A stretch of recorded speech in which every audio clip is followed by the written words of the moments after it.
So this video I'm making as a request from one of my subscribers. It's to do with work sets, so I'm going to explain it as easy as possible and the way that I understand this and work with this. So the way you want to work with this is you must see work sets as a layer. If you have AutoCAD background, you work with layers.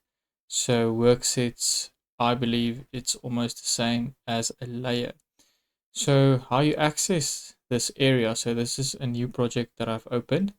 You are going to go to collaborate.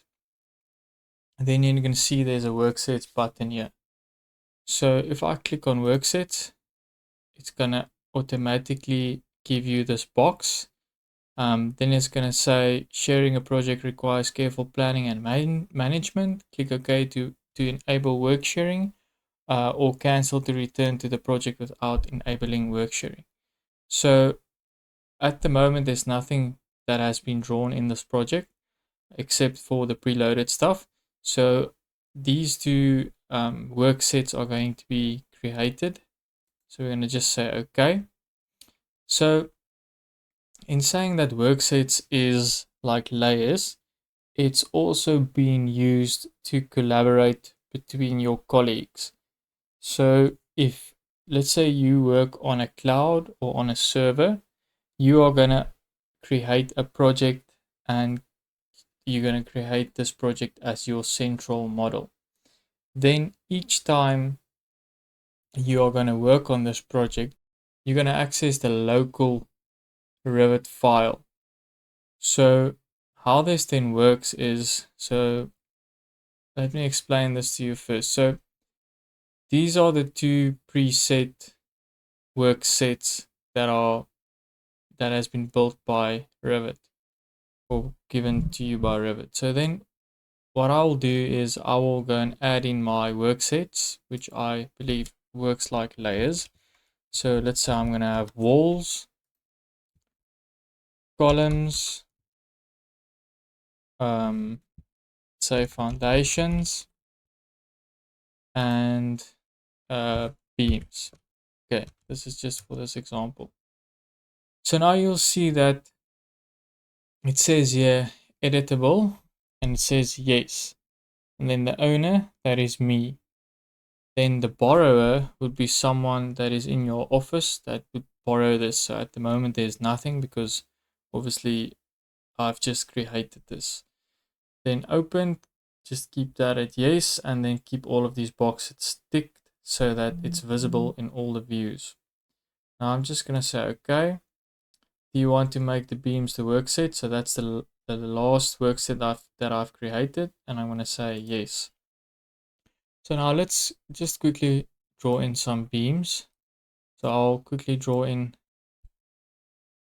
beams, just make that fine so you can see the beams. So I've drawn in beams. Then I'll quickly draw in some walls and I'll give it foundations. Okay, so now obviously it's not visible, so let's just change this. Top constraint level 2, base constraint needs to be level 1, make that 0. So if we go to level 1, yeah, we're supposed to see it. There we can see it. So let's go and work in the 3D model so that we can see all of this. So just make that fine and that one shaded. So we have beams.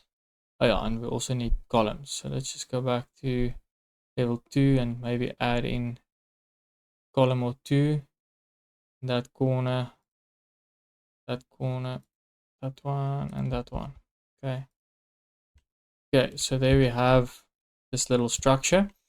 So now all of these elements have been drawn on the beams work set. So how you can see this is if you click on the column, go to properties, you'll see that the work set says beams.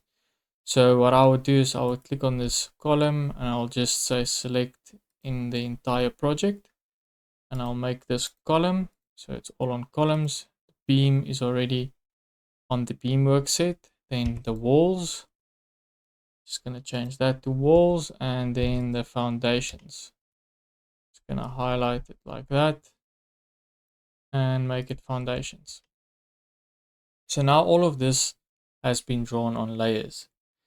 Okay, so if we go back to collaborate and we go to Worksets again, if you keep this as yes, you as the owner are the only one that's going to be able to edit this. So you must always make sure, okay, before I can do that, they say I must synchronize or save.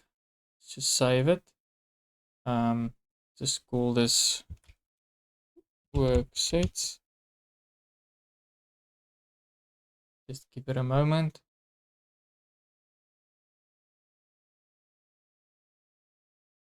Okay, so now you can synchronize, but let's just go back to Worksets. So let's just make all of them no, so that it's editable by someone in your office. Okay, so you can also gray inactive worksets. So currently my workset is set on beams. You can see at the bottom here, you can change it. So if I say gray inactive workset, you'll see that. Okay, let's just make this maybe hidden lines so you can see it a bit better. You can see all the beams are darker, and everything that's not on the beams layer or workset is in a lighter grayish color. So now instead of saving your project all the time, you're going to synchronize your project the whole time. So what this means is it's synchronizing this that you've created into the main model of the project. So once your colleague also synchronizes his work, you'll automatically see the updates on the side. And sometimes when one of these work sets is not enabled, if this is on yes and your colleague moves a beam, it will give you a notification here that will say to you, let's say John wants to move this beam. Do you want to allow this, yes or no? So that is what would happen if that's still on yes. So what makes this great as well, if you have the architect's model, if you are the engineer, and you have loaded this in as a link into Revit, you can see here at the bottom it says manage worksets, which makes it a lot easier. So if the architect has all the doors and the windows on layers, and you as the engineer don't want to see doors or windows, you can go and click on manage worksets. It'll give you all his worksets, and you can then say which worksets you want to show in your model, which worksets you don't want to show. So that is worksets in a quick explanation for you. And you can also use it for yourself. If you go to visibility graphics, VV on your keyboard, you'll see that previously, if you don't have worksets activated, worksets won't appear in visibility graphics. So now that these layers are all created, you can now go and say, I want to hide the beam layer, and say apply. Okay, now the beams are hidden in this 3D model. But if I go to level 2, it's obviously still going to be there. So there's where you need to set up some templates and all of that, or you can just go to visibility graphics again and you can go and hide the beams. So guys, that is basically worksets in a quick explanation. I hope this helps a bit. That is how, as easy as possible, I can explain it as layers as compared to AutoCAD. So hope you enjoyed this video, guys. Please like and subscribe, and I do appreciate all your support. Cheers, guys.